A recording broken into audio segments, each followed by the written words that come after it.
thrown at me instead of a warm greeting during a family gathering just before my son's wedding was a remark that hit hard. In front of me, a baguette from an upscale French restaurant rested on a glass plate, a symbol of unexpected humiliation served by my son's fiancée. I had raised my son, Christopher, on my own, and never did I imagine such a moment of degradation. As a 55-year-old housewife named So, widowed early in life, I had dedicated myself to nurturing Christopher. This year, he turned 25, graduated from college, and secured a job, becoming the pride of my life. Despite his success, he chose to continue living with me in the house left by his late father.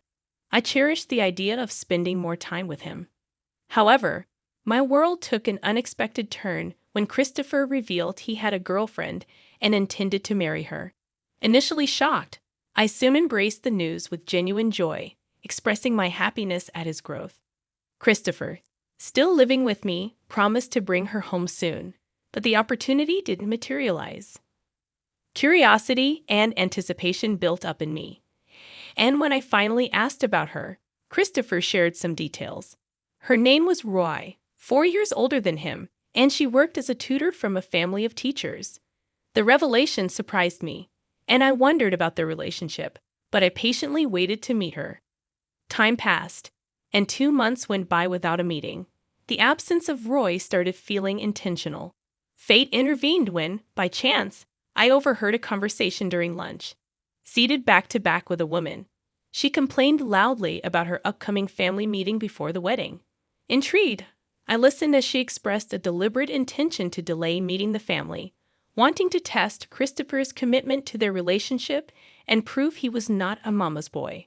The unexpected encounter left me contemplating the dynamics at play, realizing that fate could be both intriguing and frightening. She said it, and I nearly turned around. Christopher's name echoed in the air, causing a slight dizziness. Her friend's advice to Roy, "You need to be more humble," confirmed the woman loudly discussing her future mother-in-law was none other than Christopher's fiancée. Holding my coffee cup, my hand trembled, and my friend, sensing my distress, asked if I was okay. I mechanically ate the recommended dessert, my mind fixated on escaping that place as quickly as possible. Unaware of my presence, Roy continued her complaints about her fiancé's family. She belittled the concept of a single mother family, comparing it to her supposedly superior educational background. Roy labeled me a clinging mother and spoke about making Christopher abandon me after the wedding. Fear overwhelmed any anger I felt. The conflict between mother-in-law and daughter-in-law had begun prematurely. Even before the family meeting before the wedding, Roy showcased her disdain. Yet, she was the woman Christopher chose. I tried to reassure myself that there must be something wonderful about her. Back home, I attempted to calm my nerves, resolving not to tell Christopher about this incident. Alone, I stopped pushing him about the family meeting. I knew she had no intention of attending, and I refused to continuously be looked down upon by being too accommodating. Christopher sensed my change of heart, but didn't press further. "It's okay if you're busy, whenever it's convenient for you," I told him, trying to ease his burden. The wedding plans between Christopher and Roy seemed to progress faster than the family meeting. Spotting a wedding venue brochure on the living room table, I realized the countdown had begun. I contemplated speaking up about the wrong order of things but refrained for my son's sake. Making a fuss would lead to accusations of being unable to let go or being a mama's boy, faceless accusations that would upset me. Christopher was crucial to me, but he was an independent adult. I had refrained from interfering more than necessary, demonstrating my tolerance. One morning, Christopher abruptly announced a family meeting with the parents-in-law. They had reserved a fancy French restaurant, and he wanted me to come. The meeting was scheduled in 2 days, a sudden announcement that left me a bit irritated. Shouldn't such things be planned after matching everyone's schedules? I held back my frustration, saying, "All right, I haven't formally met Roy yet, so it's good to meet her sooner." Christopher apologized for the sudden plan, but in my mind, it was Roy and her family who should be apologizing, not him. I reassured him that it's fine. On the day of the family meeting, Christopher and I arrived at the designated upscale French restaurant. I felt a bit nervous, it being my first time at such a fancy place. Christopher chuckled, acknowledging the nerve-wracking atmosphere. As we gave our name to the staff, we were guided to a private room where Roy's family had already gathered. Roy and her mother, Mara, were present. Excusing ourselves, I'd opened the door to the private room. Seated there were Mara, exuding a definite teacher vibe, and Roy, sporting slightly flashy makeup. Her dress seemed mismatched, likely chosen by Mara for the occasion. Roy and Mara remained silent until I finished my greetings, their scrutiny palpable as if evaluating me as a lesser presence. Christopher, familiar with Mara, greeted her with "long time no see." Mara chuckled, mentioning she had been looking forward to meeting the famous mother, a slight sting in her mention of single mother.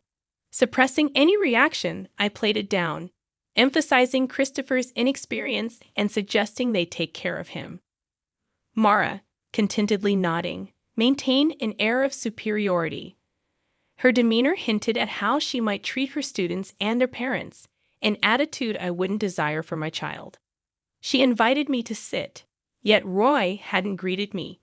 With reluctance, I initiated conversation, prompting Roy to respond with a mocking snort, deeming repetition inefficient. Her arrogant remark stirred anger within me, but I restrained my temper. She was the woman Christopher had chosen. I feigned calmness, acknowledging her comment with forced civility, though I felt close to my limit. Mara informed us that Roy's father would be late due to work, suggesting we proceed without him. Roy then made a seemingly innocent comment to Christopher, insinuating his lack of exposure to such lavish food due to his past poverty. Christopher, unfazed, went along with her comment. I always knew Christopher to be kind and patient, but this situation seemed beyond that. Concerns about how he navigated society started to creep in. Was he possibly being taken advantage of? A parental worry nagged at me. Ignoring the odd expressions from Roy and Mara, I suggested we enjoy the feast. However, their unpleasant smiles intensified, and the reason behind their mockery soon became apparent. As the first dish arrived on a beautifully decorated plate, I couldn't help but exclaim at the sight of a simple baguette on a glass plate. Roy and Mara seemed to find this hilariously amusing, laughing heartily at my shocked expression. It turned out that the owner of the upscale French restaurant was Mara's brother, and they had collaborated to ridicule me. "The pour that suits you best," Roy said, openly mocking me. Christopher, seemingly pale, and I were left in disbelief. Trying to contain my anger, I muttered about how this supposedly suited a poor person like me. Roy misinterpreted my reaction, thinking I was crying. Dismissing it, she laughed even harder. Surprisingly, Mara, who might be expected to scold Roy, only said, "Oh dear, Roy," without any intention of reprimanding her. I couldn't bear the idea of such individuals becoming part of my family. Just as I raised my bowed head, Roy's father entered, apologizing for being late. Witnessing the baguette situation, he seemed taken aback. Roy proudly explained that she had the baguette prepared, thinking I, raised in poverty, hadn't experienced such cuisine. Her father scolded her for taking the joke too far, but couldn't hide his amusement. The thought of them becoming my family was unbearable. As the father turned pale, I looked up and recognized him. Cedric, the principal of a private high school where I had been facing difficulties. I expressed my surprise, and he exclaimed in shock, revealing that he had become the principal 3 years ago. Instead of dwelling on educational policies, I couldn't resist suggesting he pay more attention to education at home, especially considering the insult from his daughter, something I vowed never to forget. I said, staring down at him. He had always berated me, claiming that a single mother couldn't be a principal. He had spread rumors that I couldn't properly educate my own child. Roy, realizing the impact of her actions, seemed taken aback. Marcia trembled, lost for words. I looked at each member of Roy's family and slowly bit into the baguette. The sound of me crunching echoed in the room. delicious as expected of a high-end French restaurant's baguette. How about it, Cedric? I'd offered, smiling as I held out the glass plate with the baguette. His hand trembled amusingly as he took it. Don't get the wrong idea. I'd always separate work and personal life. Your dismissal has always been a topic at the board meetings. I was the one opposing it. Without rivalry, there's no momentum for reform. But your role ends here, I declared, giving him a final warning. In fact, I had evidence of him accepting bribes during admissions, manipulating interviews, and enjoying a luxurious life with that money. I was still deciding whether to pursue criminal charges, but if he left the school quietly, I was willing to let it go. Christopher, let's go home. She may be this kind of lady, but can you still see her as a marriage partner? I won't stop you if you choose her, I said to Christopher, whose gaze was fixed on the baguette Cedric held out to him. Roy, with a strange smile, whispered, You'll marry me, right? Thinking that marrying him was her only way to save Cedric's position, her pleading eyes turned to him. He looked down, gripping his hands on his knees. The engagement is off. This marriage is as if it never happened, he declared. It's just a joke. I didn't mean to mock you. It's a joke, Christopher. You're so stiff. Roy desperately tried to cover up. If that wasn't mockery, then what was it? I was amazed that she couldn't come up with a better excuse. He looked at Roy with an unexpectedly cold gaze. Roy, you've been given a lot by your parents, education, and love. But I believe I received even more from my mom. Seeing her work was cool. She's still cool, he declared. He could never forgive her for mocking me and expressed pity for the students she was teaching. I wouldn't want to be taught by someone like her. I heard bad rumors about you but chose to believe otherwise. You betrayed that trust, he said, causing tears to stream down Roy's face. She seemed to finally understand the irreversible damage done. Wait. You're joking about the breakup, right? I bragged about getting married to my friends. I can't break it off. It's embarrassing, she pleaded tearfully. What's most necessary for you now is to reflect on how things came to this. We probably won't see each other again, but I hope you grow, I said. As Christopher and I were about to leave the private room, Cedric grabbed his shoulder to stop him. Christopher shook off his hand as if it were something filthy. I've been patient, but let me say this clearly. What's wrong with being raised by a single mother? Did you see Roy's vulgar behavior? Raised by respectable parents. You should be more ashamed, he said firmly. Cedric had no response and looked down in shame. Roy's cries echoed in the private room as we left the restaurant. The moment we stepped outside, we heard Cedric's angry voice, probably yelling at Roy. Christopher, you need to be more discerning in choosing women. When I said that, he scratched his head and mumbled, It's embarrassing.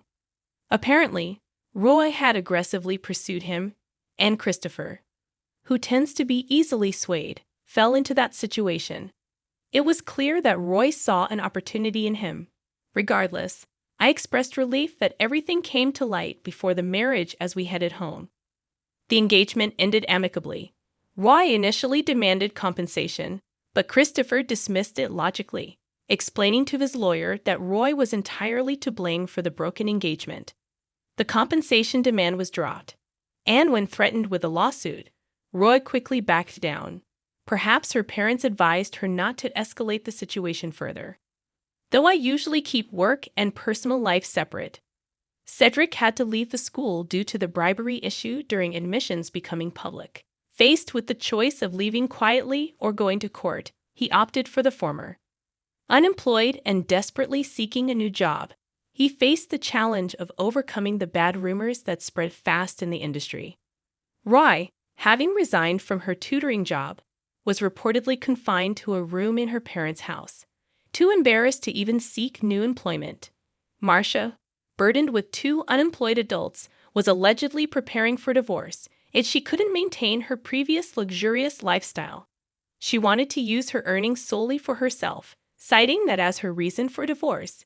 A logical decision, perhaps, but one that led to the family's downfall. While I feel a bit sorry for her, I believe it's her responsibility. Sometimes after the incident, I felt genuinely happy for the first time in a while. Christopher introduced me to a wonderful woman, a single mother working at the same place as him. She has a daughter about to turn 3, and it seems she was the one who lifted Christopher's spirits after the broken engagement with Roy. She is bright and sunny, and her daughter is fond of Christopher. Despite the roundabout journey, I am slightly relieved that Christopher seems to be on his way to building a happy family. Maybe, despite the challenges, I'll even become a grandmother.